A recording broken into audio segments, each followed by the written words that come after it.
Aaron Schatz created DVOA, Football Outsiders. You can see his work on ESPN Plus now.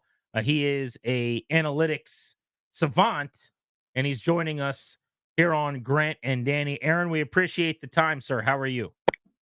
Hey, I'm doing well, guys. Doing well. Appreciate you hopping aboard. I texted you today. I wanted to get you on because of something that you actually had tweeted yesterday. And based on your response to me, I guess you heard about it quite a bit from Commanders You may fans. have received some word, Aaron. I did get some response to what I thought was kind of a throwaway, here's kind of what I'm thinking tweet, nothing backed by stats, not my usual, intensive stats research, just, here's my vibe.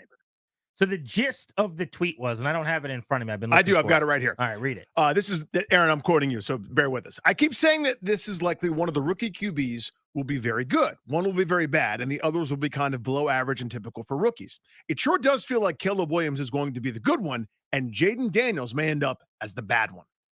All right, so the reason people, I think, were so annoyed or bothered by that in DC is, just so you know, all of the coverage has been very, very positive because he's been exceptional at training camp, and he's been terrific in 2 preseason games, albeit with a very low ask, right? It's been a lot of short, safe throws, low ADOT, nothing middle of the field. Yeah. But he's been exceptional by all accounts to this point in almost every way. They named him the starter yesterday. So with that in mind, I guess let's just start with, why do you feel like right now Caleb Williams is most likely to be the really good one? And why would you say Jayden Daniels is most likely to be the bad one? Surroundings. I mean, this was sort of my kind of, knee-jerk response to Ted and Wen from The Athletic tweeting something about Terry McLaurin has been lined up at left wide receiver on every of his snaps except one in the preseason. And that just made me go, oh no, Cliff Kingsbury's going to do his thing. It's going to be the same stagnant offense that in Arizona collapsed in the second half of every season because everybody knew what route combinations were coming. And everybody knew that DeAndre Hopkins was always going to line up on the left side of the field. And I was just like, oh no, this is not good. And then I thought about some of the other things that have gone on, like this thing about whether Jahan Dotson is the number 2 wide receiver or not. That doesn't sound too promising compared to the excitement coming out of Bears camp about their top 3 receivers. And, I know there's questions about the third receiver, whether it's going to be Zacchaeus or Diami Brown or Luke McCaffrey. And the offensive line is going to start a rookie 3rd-round pick at left tackle. And so I was just like, golly, given their surroundings, not just what we've seen in the preseason, because Daniels looks good. Caleb Williams has had some times where he couldn't move the ball, and then he's made some plays that are like, no duh. Like those are the plays that had him picked first. Like we all knew that he could make those off balance, out of structure throws. To your point, real quick, I want to jump in on that. He had 2 plays this past weekend, going back and watching his game, that were jaw dropping. The off balance throw off the plant foot, like when he was going kind of right to left across, bottom to top of the TV screen, throwing to his right down the field. And then the scramble drill where he made a defender miss, jumped at the sideline, and then threw it to a Dunze in the back of the end zone. Like, as good as Daniels has been, and he's been unbelievable, we're all very excited. We haven't seen a play like that yet. Like, he had 2 of those in a very short order the other day. So I get the Williams excitement. Yeah, and also just if you look at the surroundings, right? He's got a offensive coordinator off the Shanahan tree. He's got the 3 really good wide receivers. I would say he's got a better offensive line, but it is questionable to play a rookie at left tackle. I mean, they're playing a rookie at left tackle for Mahomes, so it's not like you can't get around that with good quarterback play. But I was just like, I just saw the thing about McLaurin lining up on the same side, and I was like, oh God, it's going to hold him back. And so it was not about whether Daniels is good. And it wasn't about whether Daniels will be good in the future, because lots of rookie quarterbacks have been really bad as rookies and then completely gotten their act together. Like not just Jared Goff, but Alex Smith and Donovan McNabb and Eli Manning and Matthew Stafford. And, you don't judge guys after their rookie season. But I just that tweet from Ted Wen made me just feel like, oh man, the surroundings are not a good thing. Aaron Schatz with us here on G&D. And then, as you said, in a follow-up tweet, sorry, let me make it clear. It feels like Jayden Daniels may end up as the bad one, not through his own fault. I love Jayden Daniels. I wanted the team to draft him coming out of college, and this is awesome. I'm with you in the sense that I love the player. But I actually agree with this. This is the drum I've been beating all offseason, Aaron, is that I think the receiver position is bad. I'm not even talking about like okay. I think it's bad. It's in the upper 20s according to the PFF. I don't know what they're doing at line. I'm confused by their complacency when they had cap allocation, had cap money and draft picks to be able to kind of solve some of this stuff, and they didn't really see the need to upgrade. I think they're lowering his ceiling. I guess let's walk through that a little bit. What can that do? You mentioned some of the guys that have recovered. What are some of the scenarios here, the cases where you lower the ceiling this year, and then what does that do for the career? Like, walk me through some of the pathways here for him to still be great. Well, I mean, there's the first pathway is hire an incredible offensive guru in the second year, and suddenly he gets it. Pathway. That's the Jared Goff pathway. Like, hire someone who knows how to use him.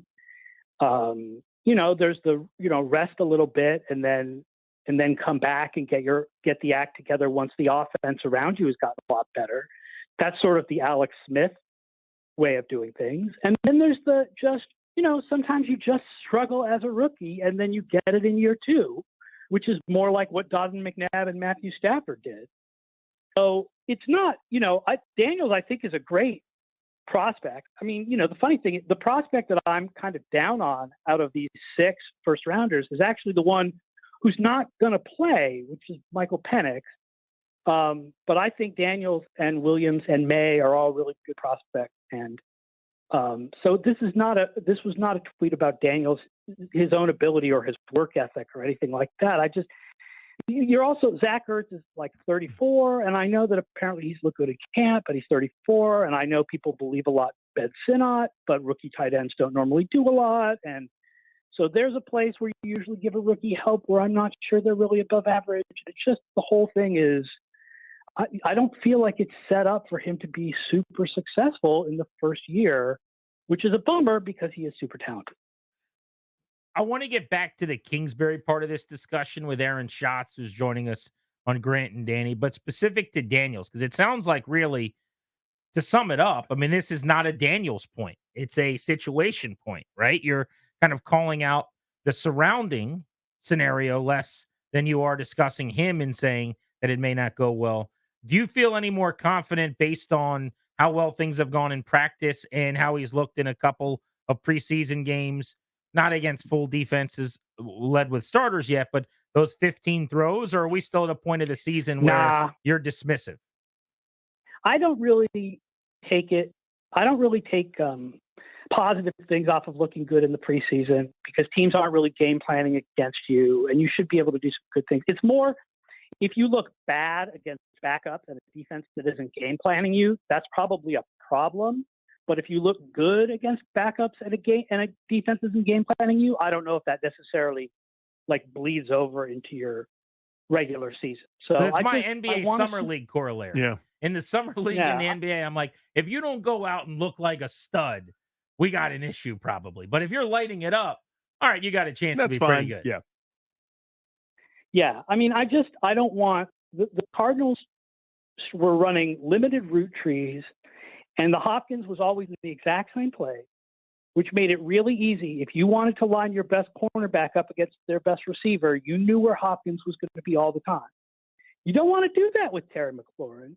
You want to move him around. You want to put him in the slot some. You want to motion him. You want to don't let them just sit and put whoever, I'm trying to think of a team on their schedule that has one really good corner. Don't let them just put Darius Slay on him on every play.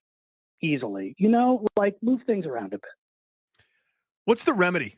What's the fix? Because I think their plan this year, Aaron, is to run it more than people think, including running Daniels, maybe an awful lot, and sort of go about offense that way. Is that a fix for you, or is that just kind of masking maybe some of these deficiencies? Oh, I'm an analytics guy. We're never going to say it's a better idea to run the ball more. Although obviously quarterback runs are super efficient, and Daniels is awesome at them. But I mean, I think the hope for their offense is that Kingsbury does switch things up a bit, that he runs a more,